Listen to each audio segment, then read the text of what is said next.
اور اگر اس پکی ہوئی کھیتی کو دیکھ کر کوئی اس کی بد تعریفی کرے تو وہ حقیقت میں کسان کے اوپر تنقید ہوتی ہے، کیونکہ کسان کا اس کھیتی کے ساتھ ایسا لازم و ملزوم رشتہ ہے کہ اب کھیتی کسان کے بغیر نہیں ہے اور کسان کھیتی کے بغیر نہیں ہے۔ اور کبھی کبھی ایسا بھی ہوتا ہے کہ وہ کھیتی مختلف مراحل سے گزر کر پک کر جب تیار ہو جاتی ہے تو عین اس وقت پتہ چلتا ہے کہ رات کو کالے بادل آ گئے اور برسنے کے بالکل قریب ہے، اور اندیشہ ہے کہ یالہ باری ہو جائے اور ساری فصل تباہ ہو جائے۔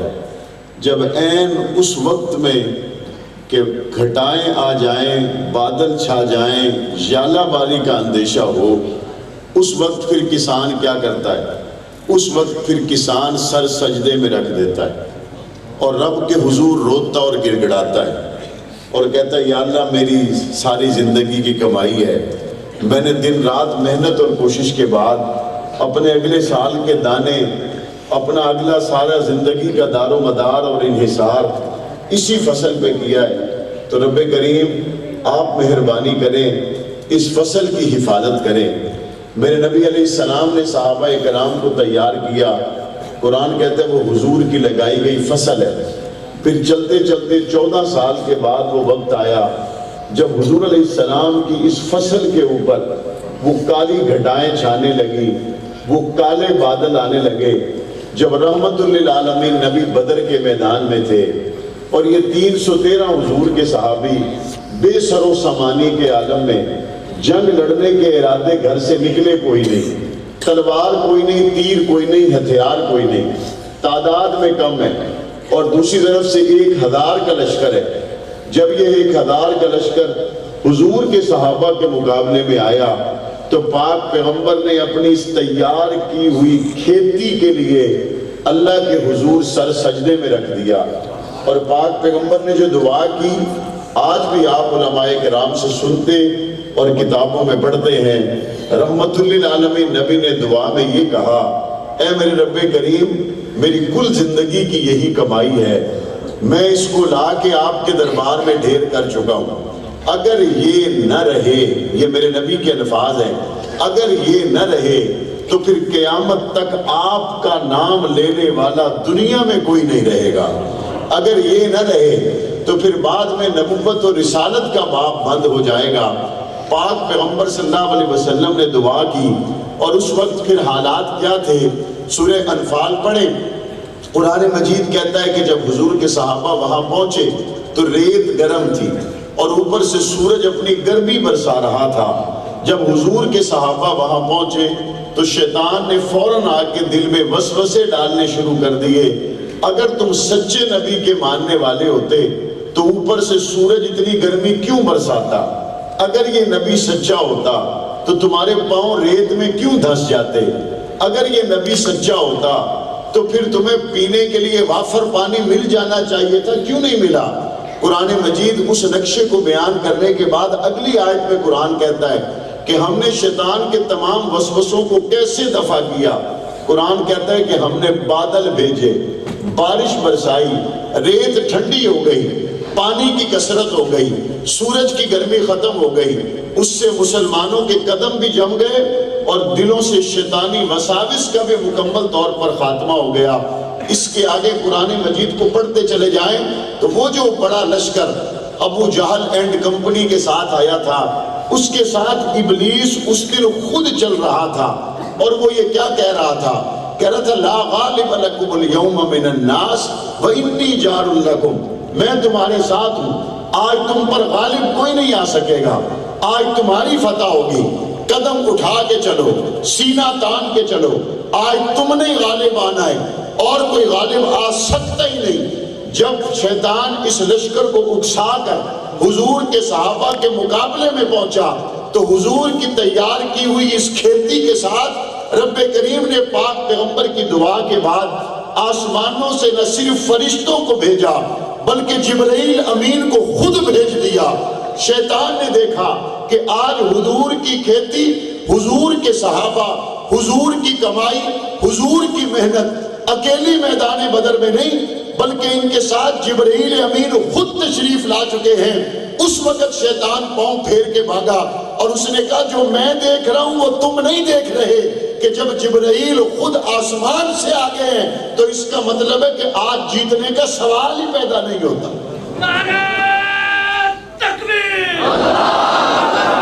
اللہ تبارک و تعالیٰ نے حضور علیہ السلام کے صحابہ کرام کو تھوڑی تعداد میں، تھوڑے مسائل میں رہتے ہوئے وہ فتح عطا فرمائی جس کو حضور علیہ السلام کے معجزے کے طور پر قرآن مجید نے جا بجا ذکر کیا۔ اور آج کے حالات میں اگر حضور علیہ السلام کے ان بدر والے صحابہ کرام کے حالات پر نظر کی جائے تو کوئی شخص جس کا حضور کے بدر والے صحابہ پر ایمان ہے وہ کبھی اپنے دل میں یہ بات لا سکتا ہی نہیں ہے کہ انڈیا بہت بڑی طاقت ہے۔ وہ اپنے دل میں کبھی یہ بات لا سکتا ہی نہیں ہے کہ امریکہ بہت بڑی طاقت ہے۔ وہ اپنے دل میں کبھی اس بات کو گنجائش دے سکتا ہی نہیں ہے کہ اقوام متحدہ بہت بڑی طاقت ہے، کیونکہ وہ جانتے ہیں کہ جو حضور کے صحابہ بے سر و سامانی کے عالم میں اترے، رب کریم نے انہیں طاقتور لشکر پر غلبہ عطا کر دیا۔ اسی کو دیکھ کر ڈاکٹر اقبال نے کہا تھا فضائے بدر پیدا کر، اتر سکتے ہیں فرشتے تیری نصرت کو، گردوں سے قطار اندر قطار اب بھی۔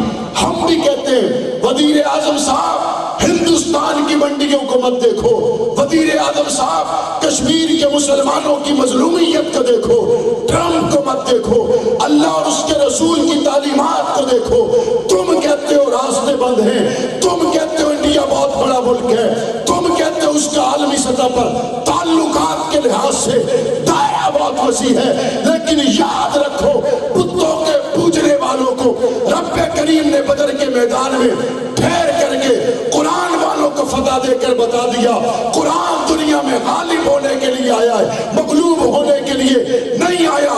ایک دفعہ اعلان کرو سری نگر کی طرف پاکستان کی فوج جانے کا، صرف اعلان کر دے کشمیر کا مسئلہ 3 دن کے اندر حل ہو سکتا ہے۔ حضرت موسیٰ علیہ السلام نے اپنے صحابہ سے کہا، ان سے کہا اللہ نے فلاں شہر تمہارے حصے میں لکھ دیا ہے، ذرا ہمت کرو۔ اس قوم نے کہا موسیٰ بات تو تمہاری ٹھیک ہے لیکن وہاں پہ جو بندے رہتے ہیں نا وہ بڑے تگڑے ہیں، ہم نہیں جائیں گے وہاں پر، آپ جائیں اور آپ کا رب جائے، جا کے لڑو۔ اس قوم میں 2 لوگ ایسے تھے، قرآن ان کی تعریف کرتا ہے، 2 لوگ ایسے تھے جو قوم میں اٹھ کر کھڑے ہو گئے۔ انہوں نے کہا قوم اس طرح نبی کی بات کو رد نہ کرو، ایک دفعہ اٹھ کے اس شہر کے دروازوں تک چلے جاؤ، آگے اللہ تعالیٰ فتح تمہارے مقدر میں لکھ دے گا۔ انہوں نے کہا نہیں موسیٰ ہم تو دروازوں تک جانے کے لیے بھی تیار نہیں۔ اچھا کوئی شکل ہے جانے کی؟ انہوں نے کہا ہاں ایک شکل ہے، وہ وہاں سے نکل جائیں جن سے ہم نے لڑنا ہے، اس کے بعد پھر ہم وہاں پہ چلے جائیں گے۔ ساٹھے والے بیلی بھی ایسے کام کو لگ گئے، وہ 4 مہینے سے بھوکے پیاسے بیٹھے، یہ ادھر ترانے لگا رہے ہیں جا جا انڈیا کشمیر سے نکل جا، جا جا وہاں سے نکل جا، جا جا یہاں سے نکل جا۔ یہ کیسٹوں میں ترانے لگانے سے انڈیا نہیں نکلے گا، انڈیا نکلے گا جہاد سے نکلے گا، انڈیا نکلے گا، ذرا ہمت کرنی پڑے گی۔ اور ان 2 صحابہ نے کہا، موسیٰ علیہ السلام کے صحابہ نے، قوم پیٹھ مت پھیرو، دروازوں تک چلے جاؤ، رب تمہارے حصے میں فتح مدد اور نصرت لکھ دے گا۔ قوم نے انکار کیا، 40 سال تک اس شہر کو رب کریم نے ان پر حرام کر دیا۔ افواج پاکستان سے کہتا ہوں، پاکستان کے وزیر اعظم سے کہتا ہوں، آپ اقوام متحدہ کے سامنے گئے، دروازہ کھٹکھٹایا، وہ ہمارے بھائیوں کی مدد کے لیے نہیں آئے، ہم اقوام عالم کے سامنے کب تک دیکھتے رہیں گے؟ 80 لاکھ مسلمانوں کی مظلومیت پر خاموش کب تک بیٹھے رہیں گے؟ 2 لوگ اگر چلے جاتے، موسیٰ علیہ السلام کی قوم کو 40 سال پہلے فتح مل جاتی۔ افواج پاکستان دنیا کی بہترین فوج ہے، ہمت کرو، سری نگر تک جانا تمہارا کام ہے، فتح کے دروازے کھولنا رب کا کام ہے۔ اس لیے ہمت کرنی پڑے گی. کرنی چاہیے نہیں کرنی چاہیے؟ ہمت کرنی چاہیے نہیں کرنی چاہیے؟ اور اس ہمت کے لیے آپ کو بلایا گیا تو آپ بھی تیار ہیں یا نہیں تیار؟ سارے تیار ہیں؟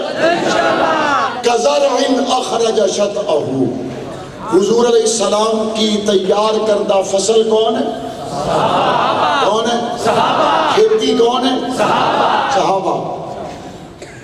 صحابہ کرام کے باہم جو اختلافات ہوئے، صحابہ کرام کے باہم جو جنگیں ہوئیں، ان کو جو علماء کرام نے نام دیا نا، وہ نام دیا مشاجرات صحابہ. حضور علیہ السلام نے اس کھیتی کو تیار کیا. یہ حضور کے لگائے ہوئے پودے ہیں. اور اس آیت کریمہ کا پورا ترجمہ پڑھے نا تو قرآن مجید نے صحابہ کرام کو جب فصل کے ساتھ تشبیہ دی تو قرآن یہ نہیں کہتا کہ پہلے سٹیپ پر کومپل بنے بس پھر وہیں پر رک گئے. قرآن کہتا نہیں. قرآن ان کا زمین سے نکلنا، پھر ان کا پلنا، پھر ان کا پکنا، پھر اس پوری فصل کا بہترین تیار ہو جانا، سارے کے سارے مناظر بیان کرنے کے بعد قرآن کہتا ہے اب یہ لہلہاتی فصل کو دیکھ کر دشمن جلتا ہے اور کسان خوش ہوتا ہے. اب یہ حضور علیہ السلام کی تیار کردہ فصل، حضور کے لگائے گئے پودے، جب آندھی چلتی ہے نا تو اس وقت کیا ہوتا ہے؟ اگر دو درخت قریب قریب لگے ہوئے ہو، یا ایک ہی درخت جو اپنی جگہ پر نارمل حالات میں کھڑا ہوا ہے، جب ہوا چلتی ہے تو شاخیں آپس کے اندر گڈ مڈ ہو جاتی ہیں. ہو جاتی ہیں نہیں ہو جاتی؟ اور جیسے ہی وہ ہوا رکتی ہے وہ شاخیں دوبارہ اپنی اپنی جگہ پہ چلی جاتی ہیں. یہ حضور علیہ السلام کے صحابہ ہے. خارج سے اگر صبائی اندھیری چلی، خارج سے اگر یہودیوں کی ہوائیں چلی، خارج سے اگر عیسائیوں کی ہوائیں چلی، خارج سے اگر فتنوں کی ہوائیں چلی، خارج سے اگر مختلف چالیں اور مختلف حربیں حضور علیہ السلام کے دین کے خلاف استعمال کیے گئے تو وقتی طور پر اگر وہ درختوں کی شاخیں آپس میں الجھ بھی جائیں تو جیسے ہی وہ صبائی ہوائیں ختم ہوئی تو ساری شاخیں اپنی اپنی جگہ پر دوبارہ کھڑی ہو گئی. اور حضور علیہ السلام کے نواسے حضرت حسن، جن کے لیے میرے نبی نے فرمایا تھا میرا یہ بیٹا سردار ہے اور یہ دو مسلمان گروہوں کے درمیان میں صلح کروائے گا، حضرت حسن رضی اللہ تعالیٰ نے حضرت معاویہ رضی اللہ تعالیٰ کے ہاتھ پر بیعت کر کے نہ صرف یہ کہ حضور کا وہ فرمان پورا ہو گیا بلکہ انہوں نے یہ بتا دیا نبی کا لگایا ہوا پودا معاویہ بھی سچا، نبی کا لگایا ہوا پودا علی بھی سچا. خارج سے چلنے والی جو ہوائیں تھی وہ صبائی جھوٹے، علی میرا ابا ہے، معاویہ میرا چچا ہے، دونوں پاک پیغمبر کے صحابی ہیں. اور خارج سے چلنے والی ہواؤں نے حضور کے صحابہ کرام کا نہ کچھ بگاڑا نہ کچھ بگاڑ سکتی تھی. اور وہ صحابہ کرام امت کے سب سے بڑے محسن ہیں. آخری بات سمجھانے کے لیے اس پہ عرض کروں گا، ہم اب جھنگ کے علاقے میں جب ڈیولپمنٹ کروا رہے ہوتے ہیں نا تو وہاں پہ لوگ کہتے ہیں مولانا صاحب یہ گلی آپ نے بنوا دی، یہ سڑک آپ نے بنوا دی، ہمارا درینہ مسئلہ حل ہو گیا. اب جناب ہم گلی والوں نے یہ فیصلہ کیا ہے کہ آپ نے ہماری گلی بنوا دی، سڑک بنوا دی، اب ہم سارے ووٹ آپ کو دیں گے. میں نے کہا بھائی کیوں؟ کہتے آپ ہمارے محسن ہیں. تو محسن کو زندہ دل اور زندہ قومیں یاد رکھتی ہیں، فراموش نہیں کرتی. آپ اگلی مرتبہ کہتے ہیں آئیں یا نہ آئیں، آپ کے گروپ، آپ کی جماعت، آپ کے لوگ جس کو کھڑا کریں گے ہم اس کے ساتھ ہوں گے، کیونکہ آپ کے سیاسی گروپ نے، آپ کی جماعت نے ہمارے اوپر یہ احسان کیا. میں نے کہا بھائی احسان کس چیز کا؟ کہتے سڑک کا، کہتے گلی کا، سوئی گیس کا. میں نے کہا اچھا یہ احسان بڑا ہے یا جنہوں نے قرآن پہنچا دیا وہ احسان بڑا ہے؟ کہتے یقیناً گلی کا احسان چھوٹا ہے، یقیناً سڑک کا احسان چھوٹا ہے، جنہوں نے قرآن پہنچا دیا وہ احسان سب سے بڑا ہے. میں نے کہا پھر دیکھو کیا ہوتا ہے، 4-5 سالہ ٹنیور مکمل ہونے کے بعد بھی جب دنیا کے کام باقی رہ جاتے ہیں تو لوگ کہتے جناب ہماری تو گلی بنی نہیں، کچھ بنی اور کچھ رہ گئی. بندہ کہتا جی کچھ پہلے مرتبہ ہو گیا، کچھ اگلی مرتبہ ہو جائے گا. میں نے کہا یہ ہوتے ہیں ٹنیور کے حساب سے، کچھ کام ہو گئے کچھ رہ گئے، کچھ رہ گئے کچھ ہو گئے، آدھا ہو گیا آدھا رہ گیا. تو اس کا مطلب ہے کہ علاقے کے کچھ لوگ مطمئن ہوئے کچھ مطمئن نہیں ہوئے. لیکن حضور کے صحابہ نے آدھا قرآن دیا یا پورا قرآن دیا؟ حضور کے صحابہ نے آدھا دین دیا یا سارا دین دیا؟ تو جو سارا دین دے دے، سارا قرآن دے دے اور شارک کا خون دے کر ہم تک پہنچا دے، وہ ہمارے سب سے بڑے محسن ہیں. تو ہم اپنے کارکنوں کو، ساتھیوں کو، دوستوں کو یہی کہتے ہیں، اگر کوئی گلی دے کر احسان رکھتا ہے، کوئی سڑک دے کے احسان رکھتا ہے، کوئی سوئی گیس دے کے احسان رکھتا ہے، اور جس نے قرآن دیا وہ سب سے بڑا محسن ہے. جس نے نبی کا فرمان دیا وہ سب سے بڑا محسن ہے. جس نے پورے کا پورا دین بچوں کو یتیم کروا کے ہم تک پہنچا دیا وہ سب سے بڑا محسن ہے. اور جنہوں نے اتنا بڑا احسان کر دیا وہ ہمارے محسن. اور احسان کا تقاضا یہ ہے کہ دن ہو رات ہو، حالات کیسے بھی ہوں، اپنے محسنوں کو زندہ قومیں یاد رکھتی ہیں. اور ہم صحابہ کرام کو کبھی فراموش کر سکتے؟ کر سکتے؟ 22 جمادی الثانی کس صحابی کا یوم وفات ہے؟ حضرت ابو بکر صدیق رضی اللہ تعالیٰ کا یوم وفات ہے. آپ نے آج جلسہ کے بعد سے اپنی مقامی قیادت سے رابطہ رکھ کر تیاریاں شروع کر دینی ہیں. مختلف جگہوں پر اشتہاروں کے ذریعے، پمفلٹ کے ذریعے، میسیجز کے ذریعے، فیس بک کی پوسٹوں کے ذریعے، ویڈیو پیغامات کے ذریعے کہ محسن حضور علیہ السلام کے بعد حضور کے مصلی کے وارث، اس امت کے انبیاء کے بعد سب سے بڑے محسن حضرت ابو بکر صدیق رضی اللہ تعالیٰ کے یوم وفات کو سرکاری سطح پر منایا جائے اور ان کے واقعات، کارنامے ٹیلی ویژن، ریڈیو اور سرکاری سطح پر مختلف اداروں میں بتلائے جائیں تاکہ آنے والی نسل کو پتہ چلے کہ حضور کے مصلی پہ آنے والے لوگ کون تھے. اور 22 جمادی الثانی کو ہمارا مطالباتی جلوس ہر سال نکلتا ہے ڈسٹرکٹ ہیڈ کوارٹر پر. اس میں تمام تاجران، سیاسی زعماء، بریلوی اہل حدیث دیوبندی، تمام لوگ اس میں اپنا مشترکہ حقیقی مطالبہ دہراتے ہیں کہ پاکستان کے اندر حضرت ابو بکر صدیق رضی اللہ تعالیٰ کا یوم سرکاری سطح پر منایا جائے. آپ اس کے لیے آج سے باقاعدہ تیاریوں کا آغاز کریں گے. ڈسٹرکٹ ہیڈ کوارٹر پر، جنگ ایوب چوک پر آپ اس مطالبے کو دہرانے کے لیے اپنے دوستوں کو ساتھ لے کر وہاں نہ صرف پہنچیں بلکہ اس سے پہلے آج سے حضرت ابو بکر صدیق رضی اللہ تعالیٰ کے حوالے سے. اور یکم محرم کی صحابی کا یوم شہادت ہے حضرت عمر فاروق رضی اللہ تعالیٰ عنہ. اور 21 رمضان المبارک کی صحابی کا یوم شہادت ہے. اور 18 ذی الحجہ کی صحابی کا یوم شہادت ہے.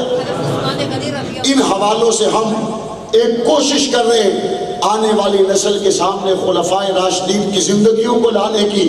اور سرکاری سطح پر ہم چاہتے ہیں کہ جس طرح مختلف ابھی گزشتہ کل محمد علی جناح رحمت اللہ علیہ کے حوالے سے پاکستان کے سرکاری سطح پر کارنامے، واقعات، ساری چیزیں بتلائی گئی تاکہ آنے والی نسل کو ان کی زندگی کے بارے میں آگاہی دی جا سکے. ہم سمجھتے ہیں جو اسلام کے محسن، ہمارے محسن جنہوں نے اللہ کے رسول کے لیے جانیں قربان کی، ان صحابہ کرام کے واقعات سے جب امت کو روشناس کروایا جائے گا، جوانوں کو ان کے حالات سے آگاہی دی جائے گی، تبھی اس قوم سے محمد بن قاسم پیدا ہوں گے، تبھی اس قوم سے صلاح الدین ایوبی پیدا ہوں گے، تبھی اس قوم سے وہ مرد قلندر پیدا ہوں گے جو حالات کی پرواہ کیے بغیر طیبہ طاہرہ عائشہ صدیقہ کے دوپٹے کے چوکیدار ہوں گے. رب تعالیٰ کہنے اور سننے سے زیادہ عمل کی توفیق عطا فرمائے.